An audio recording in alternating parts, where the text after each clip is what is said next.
Welcome, my constant reader friends. I'm Tad, and this is Tad Reads Books and Stuff. All right, so another week's gone by, and we'll just do a quick update. We are currently reading Murder Falcon. So Murder Falcon is the next graphic novel in the Marvelous team-up read-along that I do with Graz on the GKBC. We're lucky because this time around, we're being joined by Jay. And Jay has a new booktube channel. It's called Faceless Book Reviews. And so check out his channel. But he's joining Graz and I from the GKBC. And we're doing Murder Falcon. We've already got one video up for the first 2 chapters of this graphic novel. Please check out all the videos on this book. We're continuing to do this.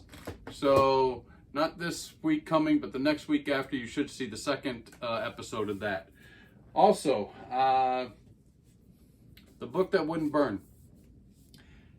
Mark Lawrence. This is the book that I finished. So we're going to be talking about this. So stick around. And then lastly, for the March Mammoth reading challenge, I'm going to be reading Earth Clan, so we're going to be starting that today. It's a book by David Brin. This is actually an omnibus compiling Startide Rising and the Uplift Wars, and I'm going to count it as my mammoth read for March. So we're going to be starting that. All right, let's get to The Book That Wouldn't Burn. So let me just go through the numbers like I normally do. The Book That Wouldn't Burn by Mark Lawrence. It says international best-selling author, Mark Lawrence. I've never heard of Mark Lawrence before. The reason I started reading this book was I saw it on Kim, the Paper Traveler, showed it off on her channel. And if you know anything about Kim, Kim loves beautiful covers on books, and this really does have a beautiful cover. I mean, we're all book readers. We love the old, libraries, shelves upon shelves of old, beautiful books set in a beautiful library setting. That's the cover of this book. So right off, as a book reader, it attracts you. This book was originally published in May of 2023. And my version has 560 pages. On Goodreads, it currently has a 4.11. Pretty respectable rating. So, what did I think about it? I don't know what to say here. I'm torn. I gave it 3 stars. So, we'll cut to the chase. I gave it 3 stars. Not the greatest rating, of course. Middle, right? Middle ground out of 5.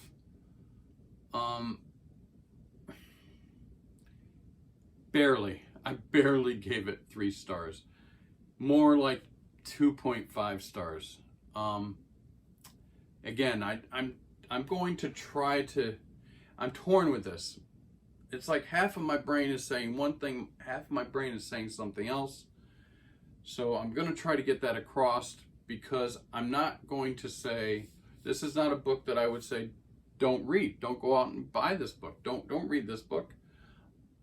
But I don't know if I can recommend it. I can't personally say, go out and buy this book and read it. Even though it's 560 pages. Kim, you're right. It's an easy read. I mean, I flew through it. It wasn't a slog to read in any means. So, don't, let 560 pages keep you away from reading this book. Maybe you might not want to read it because of what I say about it. It's just not well written. Now, I'm not saying that this author, Mark Lawrence, can't put together a sentence or a beautiful sentence or, ideas. Yes, he can. That's fine. It's not like Twilight, or something that's almost unreadable. No, it's not. it's very accessible, very readable. But there's issues. Let me just explain the book first before I get into all this, because if you can tell already, it's kind of, I don't know, I don't really know how to handle this. Basically, there are two stories in the book going on simultaneously, and of course, like a lot of books, eventually they come together, they meet.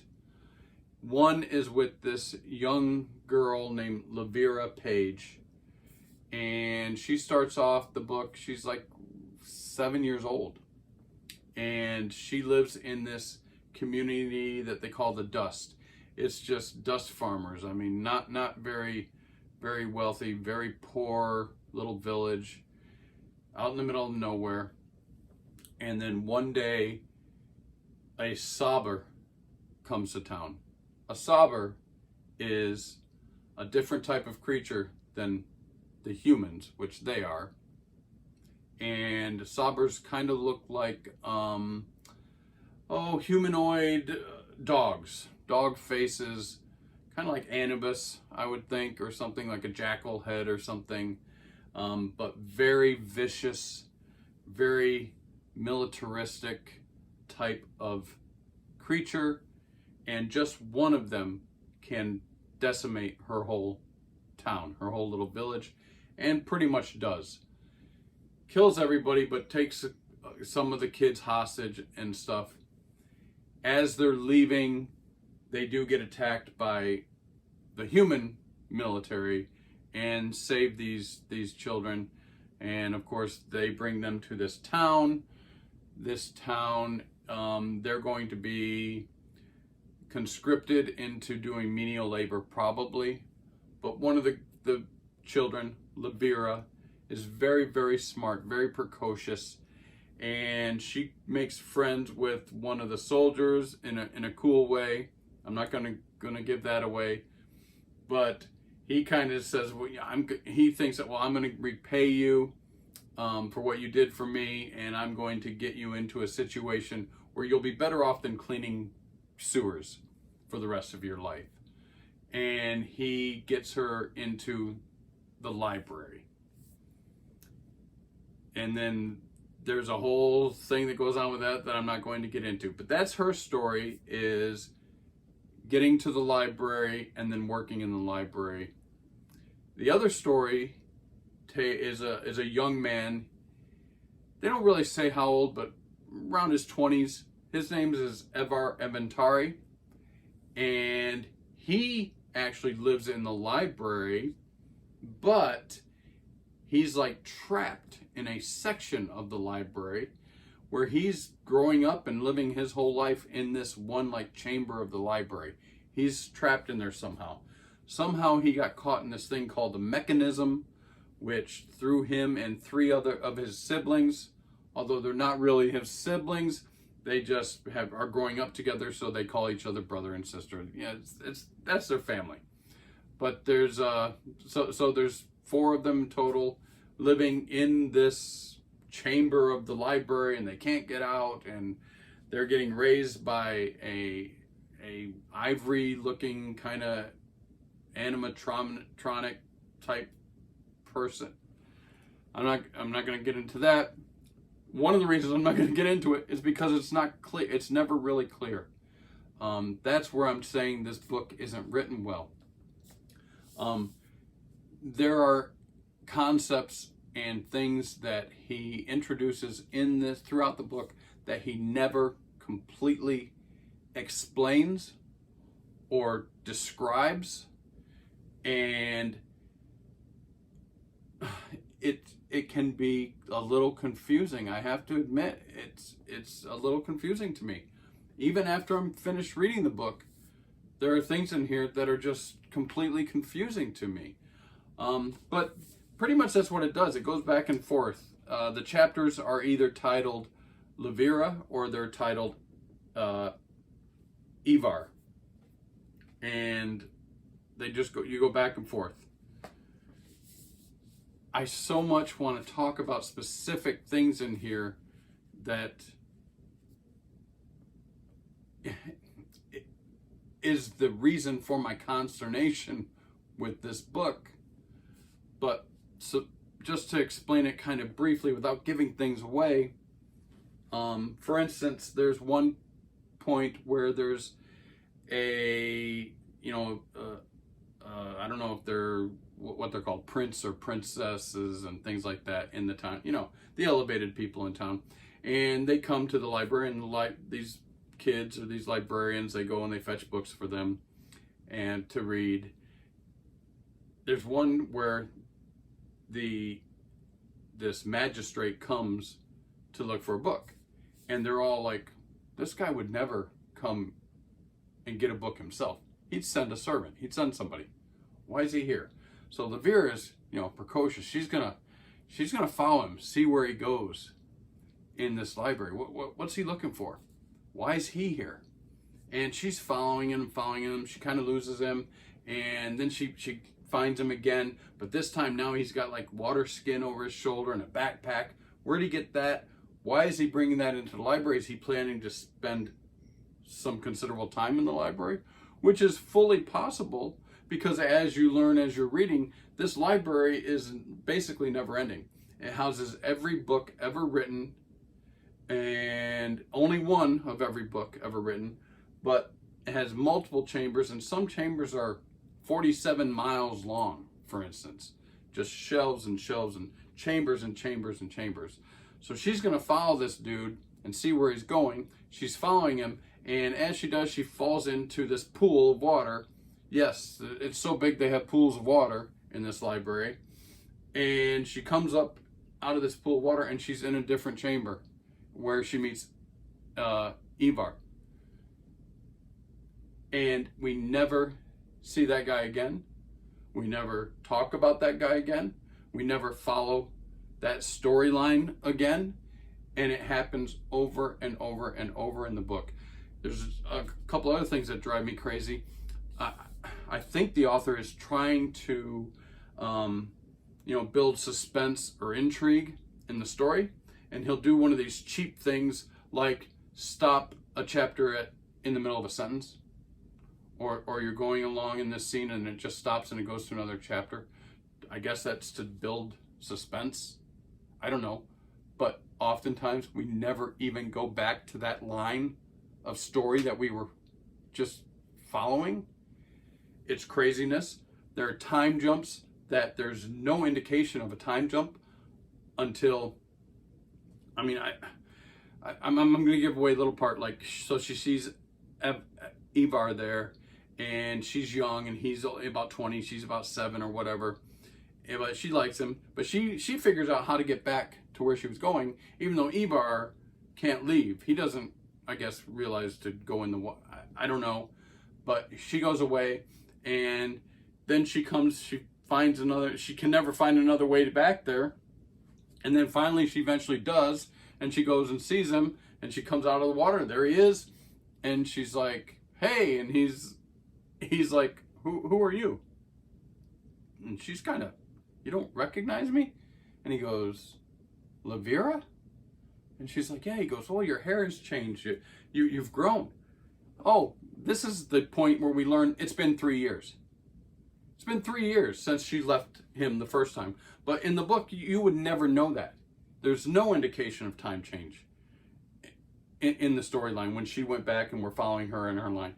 She does it again, and it's 7 years later. It's just things like that throughout the whole book, where he doesn't explain things. He doesn't follow up on lines of thought. Very similar to the last one I read, that Star Wars Shogun. It's preachy. A lot of it is just internal monologue, which I don't like. It's too much telling, not showing. For me, story is everything. Story is number one. Number two is characters and character development. And I don't think story was number one for this author. I don't think characters were number one for this author. The characters are not fully developed. You really have the two that you even care about at all. man, the story, it just isn't fully there for you. It's hard to grasp, I guess is what I'm trying to say. This author was a scientist, a computer engineer. He works in AI development and things like that, and then just decided to write a book and became an author. He's got several, everything's like a trilogy. This is like his 5th trilogy. I didn't even know this was going to be a trilogy, but it is. It's book 1 of the library series. And I don't know, I don't have any desire to read any further in this storyline. I did some research. People say that this is by far his best book. That kind of is concerning to me. I think because he's a scientist and got this kind of mind, maybe it doesn't transfer well into writing, but it's not horrible. That's my problem.